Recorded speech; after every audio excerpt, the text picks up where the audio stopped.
Bihar board class 10th math प्रश्नावली 1.2। प्रश्न है, सिद्ध कीजिए कि √5 एक अपरिमेय संख्या है। तो देखिए, √5 को सिद्ध करना है तो सबसे पहले इसके लिए हमने क्या लिखा, हल माना कि 5 एक परिमेय संख्या है, यानी इसको क्या मान के चलेंगे, परिमेय संख्या, ठीक है ना। इसको परिमेय संख्या मानेंगे। आगे देखिए, अब इसे परिमेय संख्या जब मान लिए तो इसे किस रूप में लिखना होगा, P/Q के रूप में। यहाँ हमने लिख दिया √5 बटा के कुछ नहीं तो कितना रहता है, एक जरूर है नीचे, बराबर P/Q, जहाँ Q जो है 0 के बराबर नहीं है। P और Q पूर्णांक है तथा P और Q सहाभाज्य संख्या है। आगे देखिए,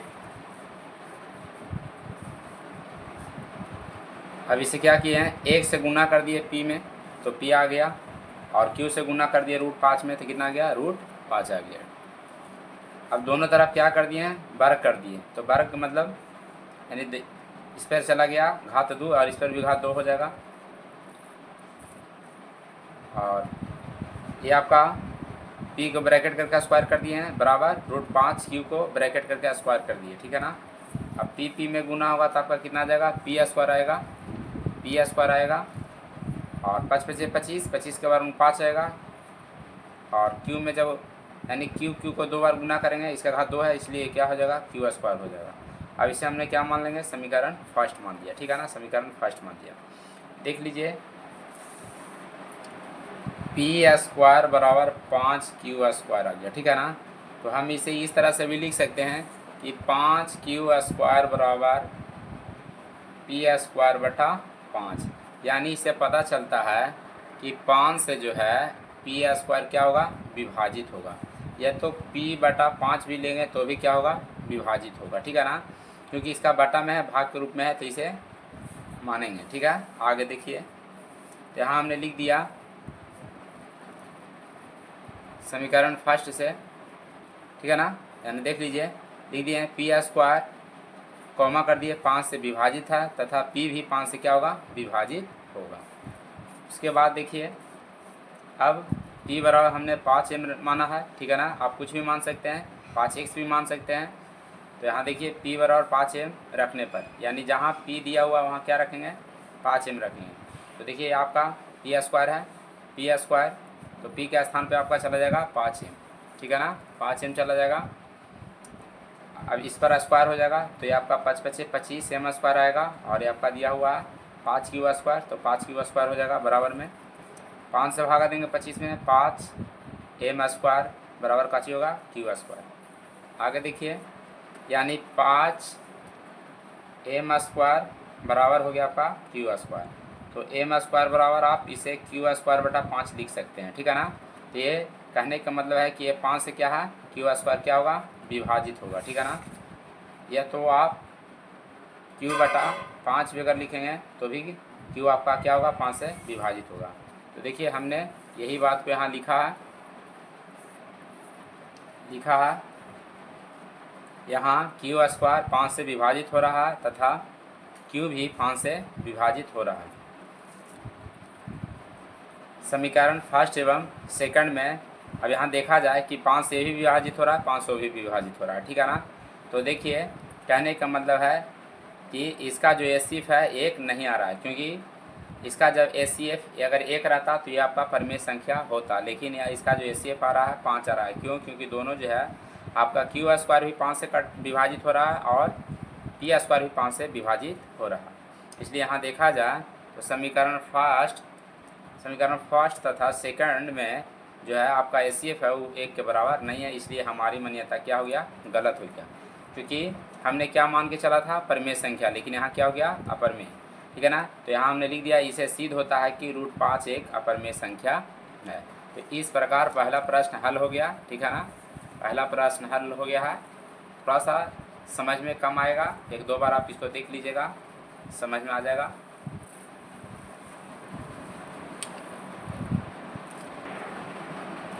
दूसरा प्रश्न देखिए, दूसरा प्रश्न कह रहा है, सिद्ध कीजिए कि 3 + 2 √5 एक अपरिमेय संख्या है।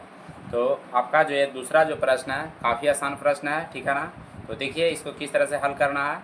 हमने लिखा है हल, माना कि 3 + 2√5 एक परिमेय संख्या है, क्योंकि हमें क्या करना है, इसका विपरीत मानना होगा, ठीक है ना। तो हमने मान लिया क्या, परिमेय संख्या। आगे देखिए, अब जब परिमेय संख्या माने हैं तो इसे किस रूप में लिखेंगे, P/Q के रूप में। यहाँ लिख दिए हैं, इसलिए 3 + 2√5 = P/Q, ठीक है ना, P/Q। जहाँ आपका Q जो है 0 के बराबर नहीं है और पूर्णांक, यानी कहने का मतलब है Q के बराबर 0 पूर्णांक, यानी आप यहाँ पे इस तरह से भी लिख सकते हैं,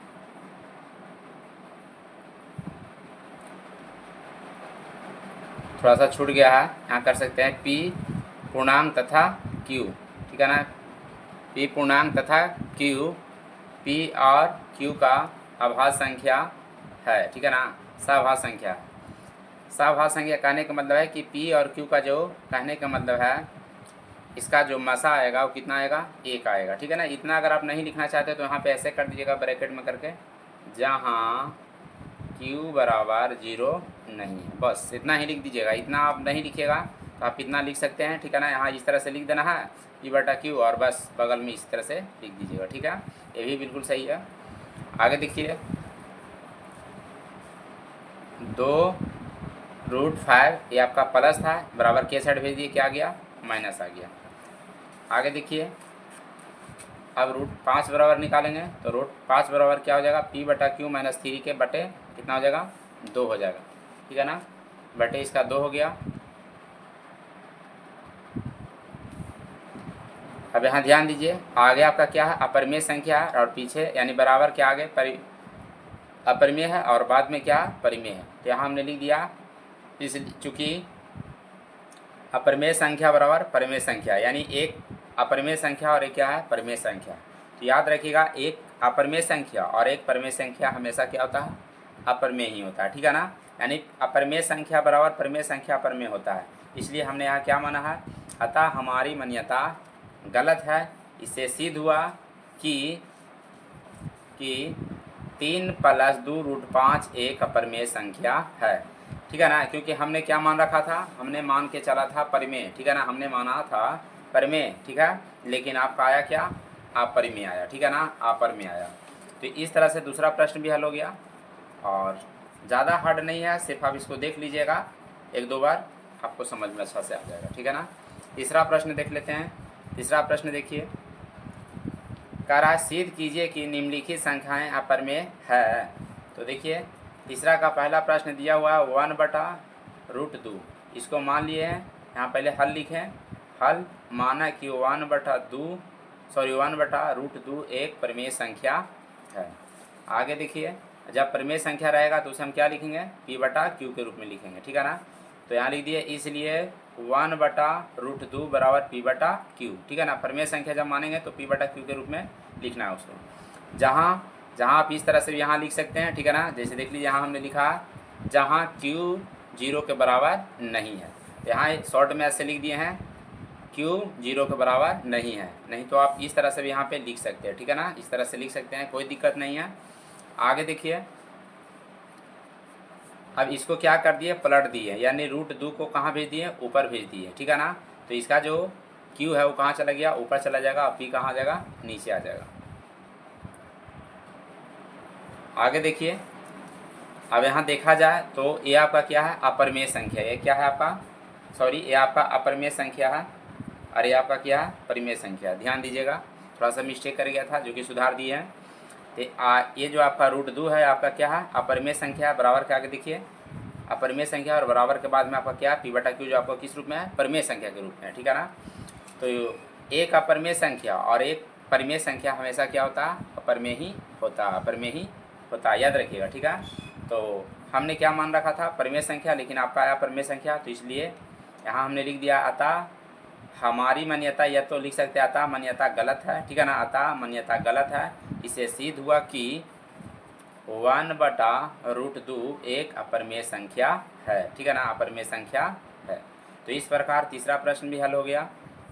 ज़्यादा इसमें कुछ करना नहीं है, बस आप जिस तरह से 2 को बनाइएगा उसी तरह से 3 4 सब बन जाएगा, ठीक है ना। यानी 2 का जैसे बनाइएगा उसी तरह से 3 का पहला बनेगा, दूसरा और तीसरा सब बन जाएगा, ठीक है ना। थोड़ा सा आपको जो 1 वाला है यानी पहला का जो प्रश्न है थोड़ा सा समझने में टाइम लग सकता है, लेकिन बाकी ऐसा सब हल्का एक ही आधार पर आप बना सकते हैं, ठीक है। आगे देखिए,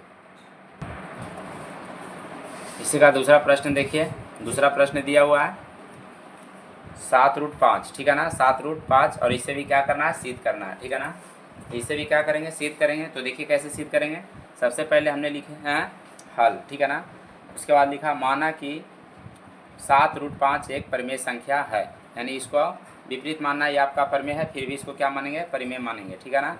आगे देखिए हमने बताया है, यहाँ लिखना है इसलिए 7√5 बराबर P/Q, यानी परिमेय संख्या जब माने हैं तो इसे P/Q के रूप में लिखना होगा, ठीक है ना। जहाँ आप इस तरह से लिख सकते हैं, जहाँ Q बराबर 0 नहीं है, या तो आप इस तरह से भी लिख सकते हैं Q 0 के बराबर नहीं है, ठीक है ना। आगे देखिए, तो आगे क्या होता है, तो √5 बराबर निकालेंगे तो ये जो 7 है आपका बट्टे में चला जाएगा, यानी हो जाएगा आपका P/7Q, P/7Q हो जाएगा, ठीक है ना। अब यहाँ ध्यान दीजिए, ये आपका क्या आ गया, अपरिमेय संख्या, और ये आपका क्या है, परिमेय संख्या है, ठीक है ना। एक अपरिमेय संख्या है, एक परिमेय संख्या। तो आगे आपको हम बताए हैं कि एक परिमेय संख्या या एक अपरिमेय संख्या, ठीक है ना। आगे अगर अपरिमेय संख्या बाद में परिमेय संख्या तो भी आपका क्या होगा, अपरिमेय ही होगा, या आगे आपका परिमेय है और बाद में आपका अपरिमेय है, ठीक है ना, तो भी क्या होगा, अपरिमेय होगा। यानी परिमेय और अपरिमेय दोनों अगर रहेगा, एक परिमेय एक अपरिमेय रहेगा तो क्या होगा, अपरिमेय ही होगा। यहाँ हमने लिखा है अतः हमारी मान्यता गलत है, इससे सिद्ध हुआ, यहाँ लिख देना हुआ, इसे सिद्ध हुआ कि 7√5 एक अपरिमेय संख्या है, ठीक है ना, अपरिमेय संख्या है। आगे देखिए इसी का तीसरा प्रश्न। तो तीसरा प्रश्न बिल्कुल आसान है, यानी जैसे आपका पहला दूसरा बना उसी तरह से आपका तीसरा भी बन जाएगा। तो इसको भी क्या मानेंगे, परिमेय संख्या मान के चलेंगे। तो देखो हमने लिख दिया, पहले हल लिखा, उसके बाद लिखा है माना कि 6 +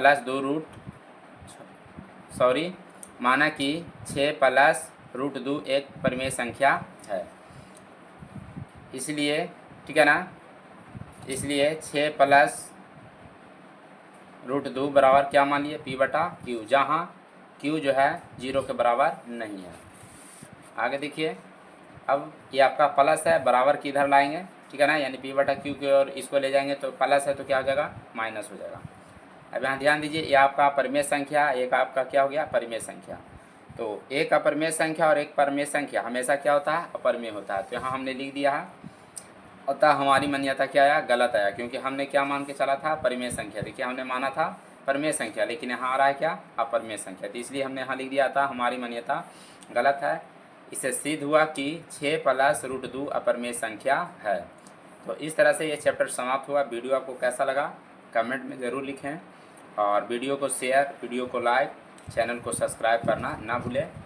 और इस तरह से आपको हर एक चैप्टर का वीडियो देखने को मिलेगा, तो चैनल को सब्सक्राइब ज़रूर करिएगा ताकि